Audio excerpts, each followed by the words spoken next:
Mes bien-aimés dans le Seigneur, je vous salue dans le nom puissant de notre Seigneur et Sauveur Jésus-Christ. Que mon Dieu vous bénisse. Nous sommes en train toujours de continuer avec notre texte de Jean 2, le verset 1 à 10. La fois passée, nous avons parlé sur la deuxième partie et aujourd'hui, nous allons continuer avec la troisième partie. Nous avons essayé d'introduire le deuxième secret. Nous étions en train de parler de ce texte de l'histoire de Marie et de Jésus-Christ lorsqu'ils étaient partis à la fête des noces. Et nous avons dit dans ces récits, parce que je n'ai pas le temps de vous résumer encore tout, vous allez lire le texte, c'est dans le livre de Jean, chapitre 2, le verset 1 à 10. Alors, nous étions en train maintenant de développer ce thème, devenir une nouvelle version de toi-même. Bien-aimé dans le Seigneur, le plus grand travail, le souci de Dieu, c'est toi. Tu dois comprendre que Dieu veut te voir à une autre dimension. Dieu veut te voir d'ajouter d'autres valeurs dans ta vie chrétienne. Dieu veut te voir une personne importante dans la société pour la bénédiction des autres. Et pour y arriver, tu dois devenir une nouvelle version de toi-même.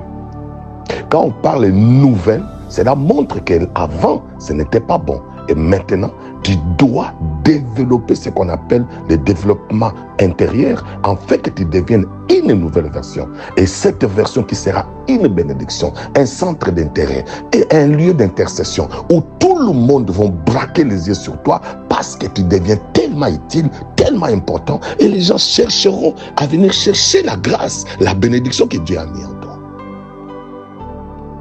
Cette année, à travers ce texte que nous sommes en train de développer, nous voulons que nous puissions devenir de nouvelles versions de nous-mêmes. Donc tu as le défi, non pas envers quelqu'un.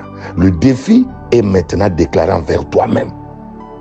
Travaille cette année avec une autre vision, une autre dimension, d'autres disciplines, afin que tu deviennes une bonne version, une nouvelle version qui sera une version de grâce.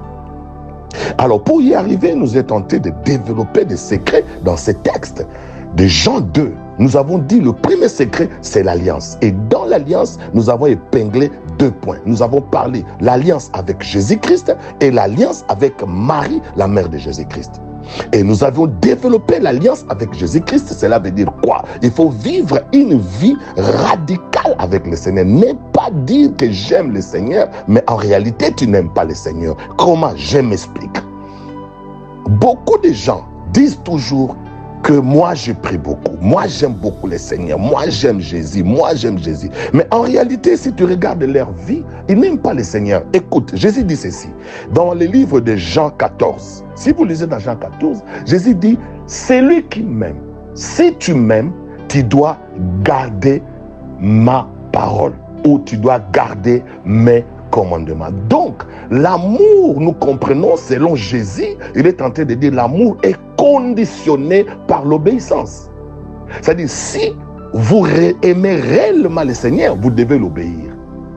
Vous voyez, l'obéissance, c'est ce qui détermine l'amour. Mais attention, l'obéissance aussi a des options, a des degrés. Parce que quelqu'un peut obéir à une personne suite à ta position. Les gens obéissent à toi parce que tu es directeur, parce que tu es chef. C'est pourquoi ils obéissent. Quand tu dis des choses, ils respectent. Ils ne t'obéissent pas par amour, ils t'obéissent par contrainte. Vous comprenez? Ils t'obéissent parce que tu as une position qui lui oblige de t'obéir. Les gens peuvent obéir à toi parce qu'ils savent que sans toi, ils ne peuvent pas gagner. Sans toi, ils ne peuvent pas manger. Sans toi, ils ne peuvent pas avoir l'argent des poches. Donc, ils obéissent à des conditions qui est purement égoïste. Vous comprenez? Cette obéissance-là, ce n'est pas l'obéissance que Jésus parle. Jésus parle de l'obéissance qui est conditionnée par une relation. Non pas par une condition, mais par une relation. Qu'est-ce que veut dire par une relation? C'est-à-dire, j'aime Jésus, non pas parce qu'il veut me donner une maison, non pas parce qu'il me protège. Je l'aime parce qu'il m'a aimé le premier. Vous comprenez? Il est mort à la croix pour moi. Il a payé le prix pour moi. Et il m'a rendu la vie libre. Il m'a permis de devenir enfant de Dieu. Voilà pourquoi je l'aime. Et si je l'aime, je dois être soumis à sa parole. Vous voyez, cette obéissance-là, c'est une obéissance relationnelle. Et non pas une obéissance qui est conditionnée par ta position, par ton soutien, par ceci. Ça, c'est l'obéissance hypocrite. Voilà pourquoi beaucoup de gens, ils prient, mais ils n'aiment pas Jésus. Je suis en train de choquer beaucoup de personnes. Tu peux être même pasteur, mais tu n'aimes pas Jésus. Tu peux déclarer que je suis né de nouveau, j'accepte le Seigneur Jésus comme étant Seigneur et Sauveur, mais tu n'aimes pas le Seigneur. Ce n'est pas tout le monde qui te dise que non, je t'aime, je t'aime, je t'aime, je t'aime. Cette personne t'aime. Nous voyons des femmes qui ont dit à leur mari, je t'aime. Nous voyons des hommes qui ont dit à leur femme, je t'aime. Mais après 6 mois, il ne veut plus sentir cette femme, il ne veut plus sentir cet homme. Donc cet amour-là, cette obéissance-là, l'amour qui est conditionné par l'obéissance, c'était conditionnel. Vous comprenez? C'était hypocrite. Ce n'était pas l'amour qui est né des relations. J'aime ma femme parce que je sais qu'elle est utile pour moi. Elle est importante. Dieu me l'a donnée. Et voilà pourquoi je l'aime. C'est ce qu'on appelle l'amour inconditionnel. Mais les gens aiment par intérêt. Les gens aiment à cause d'un bien qu'ils veulent avoir entre tes mains. Voilà pourquoi les gens te donnent l'amour. Voilà pourquoi les gens se marient aujourd'hui par amour hypocrite. Parce que si tu m'aimes, tu dois obéir à ce que je dis. Si tu m'aimes, tu dois te soumettre à ce que je dis. Comment tu peux aimer quelqu'un, mais tu n'obéis pas à ce qu'il dit? Voilà pourquoi tu dois changer. Si tu aimes Jésus réellement, tu dois aimer Jésus sans condition. Tu n'aimes pas Jésus pour qu'il te guérisse, pour qu'il te donne le mariage, pour qu'il te donne les enfants, pour qu'il puisse te protéger. Non. Nous aimons Jésus parce qu'il nous a aimés le premier. Il a payé le prix pour moi et il m'a rendu la vie libre. Voilà la raison. Et j'ai l'amour. Et si tu aimes Jésus, il dit, la condition, c'est de garder ses commandements, c'est de garder sa parole, c'est-à-dire d'être soumis à sa volonté, soumis à sa parole. Voilà le premier point que nous avons essayé de parler. Je ne vais pas trop traîner là-bas. Deuxième secret, nous avons dit maintenant, il faut tisser aussi l'alliance avec Marie, qui était la mère de Jésus. Marie, c'est qui nous avons symbolisé. Marie, c'est les gens des porteurs de grâce ou les portes de grâce. C'est-à-dire, ce sont des personnes qui viennent dans ta vie, qui pour changer le cours de ta vie, changer l'histoire de ta vie. Regardez Marie. Marie avait une relation avec le couple qui s'est marié. Et entre-temps, elle avait son fils qui était Jésus. Elle ne considérait pas Jésus seulement comme son fils. Elle savait que Jésus est le fils de Dieu. C'est le sauveur. Alors Marie était au milieu. Lorsqu'il n'y avait plus de la boisson, la fête s'est arrêtée, la joie s'est arrêtée. Et tout le monde commençait maintenant à se dire, bon, moi je vais partir, il n'y a plus rien, il n'y a plus à boire. Les gens étaient mécontents. Et le marié était devenu frustré. Il ne savait plus quoi faire. Ils étaient devenus malades. Voilà la honte.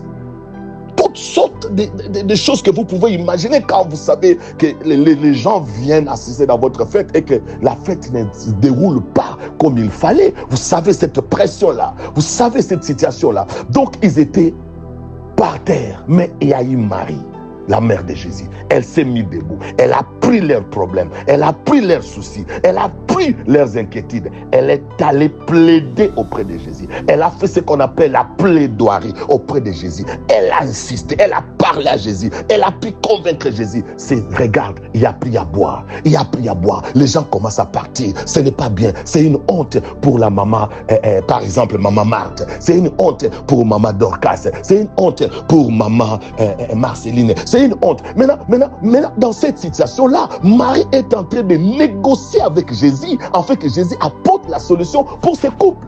Voilà pourquoi nous sommes en train de dire, cette année, en dehors de l'alliance que tu vas renouveler avec Jésus, une alliance qui est basée sur la relation, tu dois aussi, cette année, avoir des alliances avec des maris. Maris qui symbolisent des personnes qui sont des porteurs de grâce. Des personnes, quand tu es avec eux, ils sont capables de prendre ta situation entre leurs mains et de plaider pour toi. Il peut plaider auprès de ton chef. Il peut plaider auprès de Jésus dans la prière. Il peut plaider auprès de quelqu'un pour que tu puisses avoir gain de cause.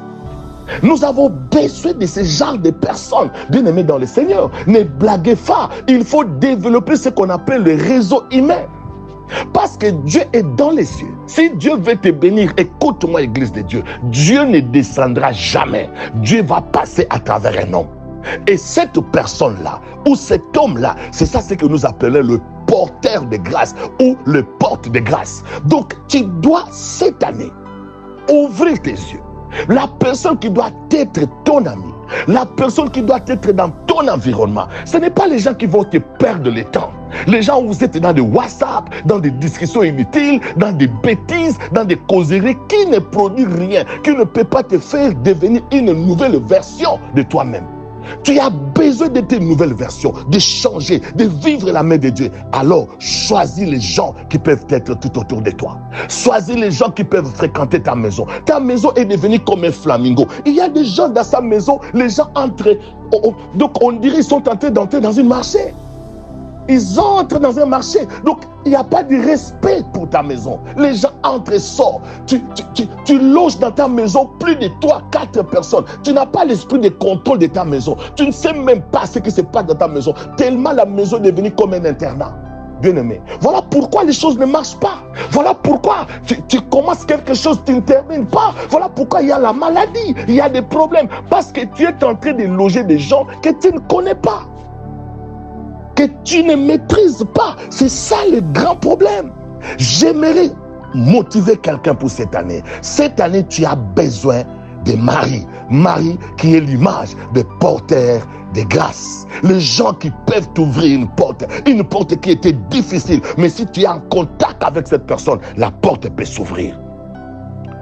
Soyez jaloux des genres de personnes que tu peux côtoyer au courant de cette année. Voilà pourquoi nous sommes en train de dire, la vie chrétienne, ce n'est pas seulement la vie de la prière, bien-aimé. Je vous ai expliqué ça beaucoup la fois passée. Bien-aimé dans le Seigneur, tu dois réfléchir. Cessons la vie chrétienne seulement la prière, la prière. Je sais, il y a beaucoup de gens qui prient. Cette année, Seigneur, je veux que tu me bénisses. Je veux que cette année, ça soit une année de grâce. Seigneur, je veux faire ceci. Seigneur, je veux me marier. Seigneur, beaucoup de demandes. Parce que le problème des chrétiens, c'est plus la demande. Les chrétiens n'obéissent pas, mais ils aiment plus demander. Les chrétiens ne font pas ce que le Seigneur Jésus veut, mais ils veulent plus demander. Je sais que beaucoup ont demandé au courant de ces fins d'année. Mais laissez-moi vous dire, vous êtes en train de perdre votre temps. Tu arriveras jusqu'au 31 décembre, rien ne va se faire. Tu sais pourquoi? Parce que tu ne sais pas qu'il y a des choses qui ne nécessitent pas la prière. Il y a des choses qui demandent que tu puisses réfléchir, que tu puisses t'asseoir et que tu puisses arranger ta vie. Tu ne vas pas chercher la bénédiction avec une mauvaise vie ou mauvais comportement que tu avais l'année passée. Bien-aimé dans le Seigneur, réfléchissons. Arrange cette année. Corrige tes erreurs. Alors, ta prière aura un effet. Nous devons cette année, bien-aimé, découvrir qui est une porteuse ou un porteur de grâce dans ma vie. Tu dois découvrir ces gens-là. Laissez-moi lire un texte pour vous, parce qu'il n'y a pas vraiment assez de temps. Laissez-moi lire un texte. Je vais lire un texte pour vous. Écoute ce texte dans les livres de Luc 16, le verset 1 à 8. Je ne vais pas lire, mais j'aimerais seulement vous donner et vous allez lire parce que c'est très long, il n'y a pas le temps. Je vais vous expliquer. Luc 16, le verset 1 à 8. La Bible parle de parabole de l'économe infidèle. Un gérant qui était un gérant malhonnête, mais astucieux. C'est-à-dire un gérant malhonnête, mais prudent, prévoyant. Écoute, la Bible dit ceci. Son maître a appris que la façon dont il est tenté de gérer son entreprise n'était pas correcte. Et le maître a pris la décision de révoquer cet homme. Bon, il annonce. Il dit, j'ai appris beaucoup de choses sur toi. Je ne suis pas content, donc je vais terminer ton travail d'ici la fin du mois.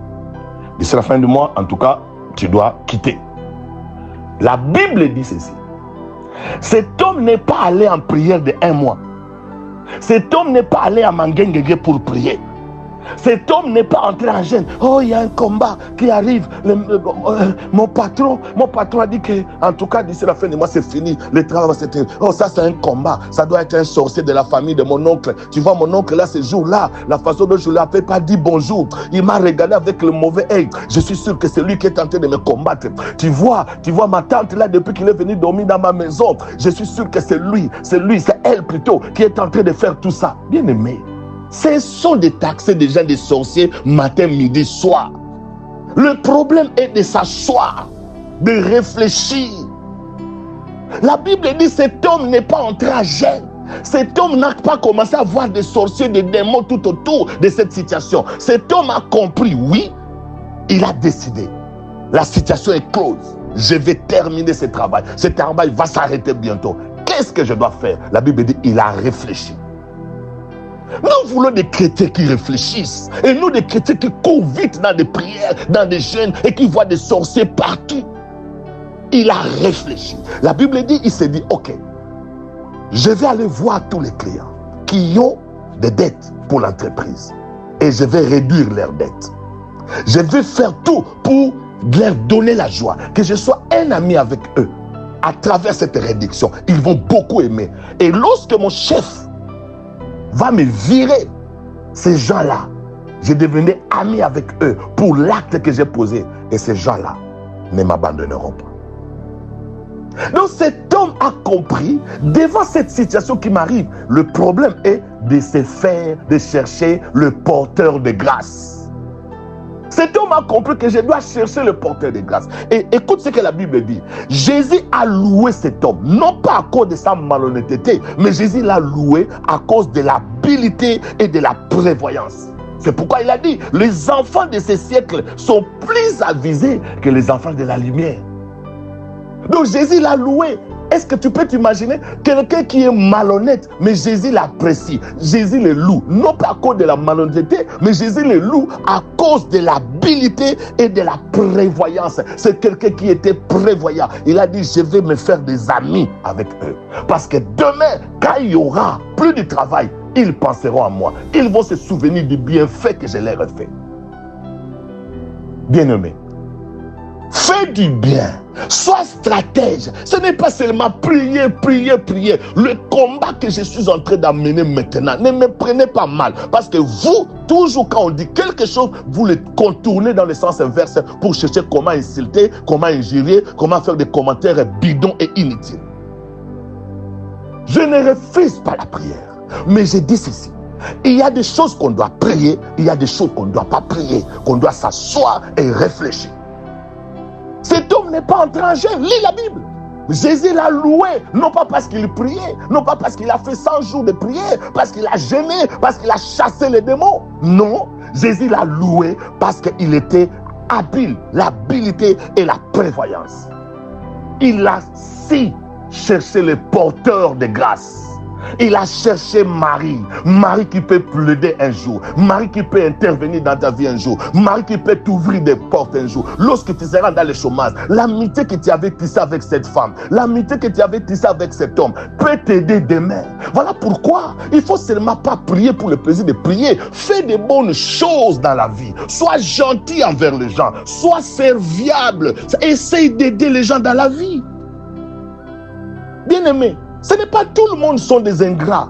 Parmi des ingrats, il y a aussi des bonnes personnes. Quand tu aides, ne t'attends pas que la personne va te donner le retour aujourd'hui. Dieu peut susciter une autre Marie, une autre porteuse de grâce pour venir te bénir. Mais toi, tu avais béni Jean, mais Dieu va envoyer Antoine pour te soutenir et pour te bénir. Parce que Dieu a vu les bienfaits que tu avais fait dans la vie de Jean. Malgré Jean est ingrat vis-à-vis de toi, Dieu va susciter une autre Marie. Dieu va susciter une autre porteuse de grâce ou porteur de grâce pour venir à ton secours.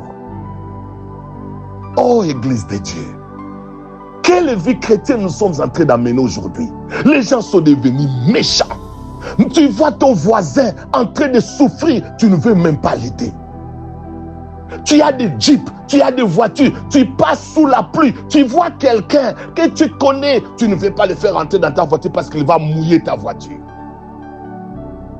Bien-aimé dans le Seigneur, je vous assure, j'ai compris la vie lorsque l'AFDEL était entré au Congo. J'ai eu une leçon de la vie. J'ai vu un PDG. L'AFDEL commençait à entrer dans des maisons pour tuer tous les gens de Mobutu. C'est PDG. J'étais là où il était PDG pour ne pas donner des informations, créer encore des polémiques. J'ai vu ce PDG. Sa sentinelle l'a sauvé la vie. Il est allé se cacher à Kinshasa, s'il vous plaît. À Kinshasa, là où se trouvait sa sentinelle. Il est allé se cacher là-bas. Les gens sont venus les chercher parce qu'on doit les tuer. Ils sont entrés, ils ont pillé la maison. On cherchait ces PDG pour les tuer parce que c'était un PDG, comme on disait, les mouvanciers, les gens de Mobutu. Il est allé se cacher à Kinshasa, dans la maison, qui a des fenêtres qui ne se ferment pas. Il est allé s'asseoir sur une chaise toute la nuit, pendant 3 jours. Il n'y a pas de lit pour dormir. La sentinelle n'a pas de lit. Il met des nattes par terre pour dormir. Le PDG dormait sur une chaise. Et 3 jours après, c'est la sentinelle qui a fait des démarches pour lui faire traverser à Brazzaville. La sentinelle. Bien-aimé, dans la vie, fais attention. Toi qui es orgueilleux, Dieu va fermer les portes dans ta vie. Les porteurs de grâce ne viendront pas à cause de ton orgueil. Tu n'as pas l'humilité. Tu ne considères pas les gens. Tout le monde, tu les traites. Ils sont des pauvres. Ils n'ont rien. Bien-aimés dans le Seigneur, il faut regarder la vie, que la vie vous donne des leçons. Quand je vois des stars qui ont l'argent, des millions, comment est-ce qu'ils sont en train de mourir? Ils sont en train de perdre le poids jusqu'à mourir avec 7 kilos dans un cercueil. Je me dis, dans la vie, ça ne sert à rien de faire des orgueils. Dieu te donne un peu d'argent dans les quartiers, les gens ne respirent plus. C'est tous les Congolais. Congolais, quand il est pauvre, il est ami de tout le monde. Mais dès qu'il a l'argent, ah my God, il devient plus que même Dieu. Orgueilleux. Tu fais une petite erreur sur la route, il descend. Tu connais, est-ce que tu sais, moi je sais qui? Toi, tu es qui, mon frère? Quelqu'un qui juste dans 2 secondes, Dieu peut récupérer cette souffle de vie. Dans 2 secondes, tu peux devenir boité. Dans 2 secondes, tu peux marcher sur une chaise roulante. Dans 2 secondes, tu peux te retrouver dans l'hôpital, sur le lit de l'hôpital, en train de pleurer comme un enfant. Cette année, c'est l'année de ne pas négliger les gens. Je ne dis pas que tu dois tisser des relations avec tout le monde, mais je dis observer. Analyser, que le Seigneur t'ouvre les yeux. Jésus a loué cet homme, non pas parce que cet homme, à cause de sa malhonnêteté, mais Jésus l'a loué à cause de son esprit de prévoyance. Il n'a pas fait ça dans la prière, mais il est assis, il a réfléchi et il a retenu bien de que Jésus l'a loué.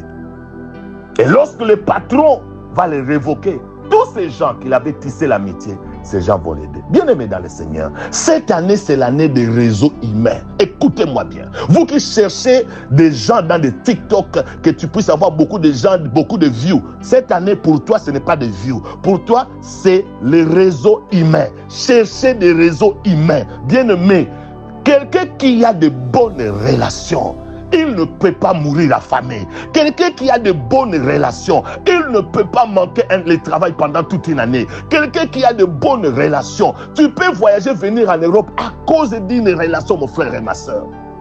Une relation peut t'ouvrir une porte, même ton père, ta mère ne sont pas capables d'ouvrir pour toi. Dieu peut envoyer un homme dans ta vie, une femme dans ta vie. Cette femme, c'est une porteuse de bonheur. Ne méprisez pas cette femme, soignez-la. Il y a des hommes qui torturent leurs femmes dans le mariage, qui font souffrir leurs femmes, alors que cette femme le fait seulement. Elle n'a pas l'argent comme toi, mais quand elle se met à genoux, Dieu écoute sa prière pour te protéger. Dieu écoute sa prière pour te délivrer. On allait t'assassiner à cause de la prière de cette femme. Dieu a tourné la situation. On allait t'enlever dans le travail à cause des genoux de cette femme. Dieu t'a donné encore la promotion. Il y a eu un complot contre toi dans le travail, mais à cause de la prière de cette femme. Moi, j'ai vu des hommes témoins, ils disent, ma femme, si ce n'était pas ma femme, je ne serais pas ce que je suis aujourd'hui. C'est à cause de ma femme, aujourd'hui, Dieu m'a élevé. C'est une porteuse de grâce. Il y a aussi des hommes porteurs de grâce, ma soeur. Dieu t'a donné un homme. Tu as grandi dans une famille abandonnée. Tu as grandi avec des émotions. Mais Dieu t'a donné non pas seulement un homme, mais un papa, un conseiller, un pasteur, un coach. Quelqu'un quand tu es à côté, il ne fait que te donner des conseils. Il ne fait que t'aider. Il ne fait que te pousser à aller loin. Il y a des hommes qui n'aiment pas que les femmes étudient, mais tu trouves un homme qui te pousse à étudier, un homme qui veut que tu deviennes une grande dame, un homme qui n'est pas jaloux, qui n'est pas complexé de ton niveau d'études. Au contraire, il te pousse à aller encore loin. Ma soeur, même si cet homme marche à pied aujourd'hui, il n'a même pas un vélo, attache-toi, c'est un porteur de grâce. Aujourd'hui, tout le monde veut chercher ceux qui ont déjà réussi dans la vie. Azambongo, cet homme-là a l'argent, il a des maisons. Tu ne sais pas cet argent, comment il a eu ça. C'est quelqu'un avec qui vous commencez au point zéro et vous montez petit à petit. La jeunesse d'aujourd'hui, c'est une jeunesse qui court vite, une jeunesse qui ne réfléchit pas. Tout le monde veut que la vie change en un clin d'œil avec une baguette magique. Non, mon frère. Non, ma soeur. C'est l'année de chercher les porteurs de grâce. Naomi a été une porteuse de grâce dans la vie de Ruth. Naomi a dit à Ruth, je voudrais assurer ton repos. Naomi était une conseillère. Elle a donné à Ruth des stratégies. Comment est-ce que tu vas faire pour avoir Boaz? Tu as besoin de telles personnes. Ne cherche pas seulement les gens qui sont là pour t'acclamer, même quand tu fais des bêtises. Bien aimé, cette année, cherche des gens qui seront là pour te corriger. C'est un porteur de grâce ou une porteuse de grâce. Cherche des gens qui te diront la vérité par rapport à ton comportement. Il y a des gens, vous voulez seulement qu'on vous acclame. Lorsqu'on essaie de vous corriger, tu prends la personne comme un ennemi. Je parle à un homme, je parle à un pasteur qui n'aime pas de reproches. Un pasteur qui croit qu'il est même au-dessus de Dieu. Quand on lui dit, papa, regarde ça, il ne veut pas. Quand son collègue pasteur essaie de l'aider, il commence à insulter, il commence à critiquer. Par exemple, là, je prêche. Il y a un pasteur quelque part, au lieu d'écouter mon message, il va chercher à critiquer. Parce que ce que je dis, peut-être ça a touché sa vie. Non, cette année, tu as besoin de gens comme Naomi, des gens qui viendront dans ta vie pour te donner des conseils, te donner des stratégies, afin que tu puisses réussir. Cette année, tu as besoin aussi de Déborah. Cette femme inspirateur ou inspiratrice et catalyseur de foi. Les hommes ont eu peur d'aller affronter Sisera. Elle s'est mise debout. Elle a dit, je vais aller me battre. Et tu verras, Dieu donnera la victoire à travers une femme. Cette année, cherchez de telles personnes. Que ce soit homme ou femme. Des gens, quand tu es à côté de cette personne, sa foi est tentée de guiser aussi ta foi. Son courage est tenté de guiser aussi ta façon de voir des choses. La crainte de Dieu est tentée de guiser aussi ta vie chrétienne. Donc quand tu es à côté de cette personne, tu te sens vraiment qu'il y a quelque chose qui avance. Chaque fois que vous vous croisez, il te donne un plus. Voilà les gens que tu vas chercher. Chaque jour vous vous croisez, quand tu la regardes seulement la personne, tu vois une motivation à travers sa façon de faire, sa façon de parler, la politesse, comment elle est.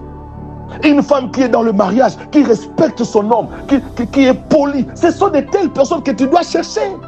Des inspiratrices, ma soeur. Des inspirateurs, mon frère.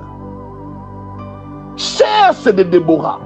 Ceux qui vont te pousser à la motivation. Cherche aussi des Jaël. Les Jaël, ce sont des gens où quand tu es avec cette personne, c'est la personne qui vient finaliser ce que tu avais commencé, que tu n'as pas pu terminer. Parce que Déborah a commencé le travail, mais c'est Jaël qui est venu achever pour tuer le général Sisera. Tu as besoin de telles personnes. Des gens, quand tu t'embrouilles, tu ne trouves pas la solution. Mais si tu peux frapper la porte, cette personne a une solution pour toi. Cette année, cherchez de telles personnes, des Jaël. Cherchez aussi des Abigail, des femmes qui peuvent donner la sagesse de la maîtrise de soi. David, dans 1 Samuel 25, David voulait aller détruire la maison. de cette femme parce que son mari était insensé. Il n'a pas reconnu le bienfait que David a fait pour eux. Et David a pris son arme et dit, allons dans cette maison, je vais achever tout le monde. Parce que son mari avait insulté David. Qui est David pour que je donne ma nourriture pour qu'il puisse manger? Mais Abigail s'est mise debout. Elle a pris son char, pris son serviteur. Elle a couru vers David pour éteindre le feu. Tu as besoin des Abigail cette année.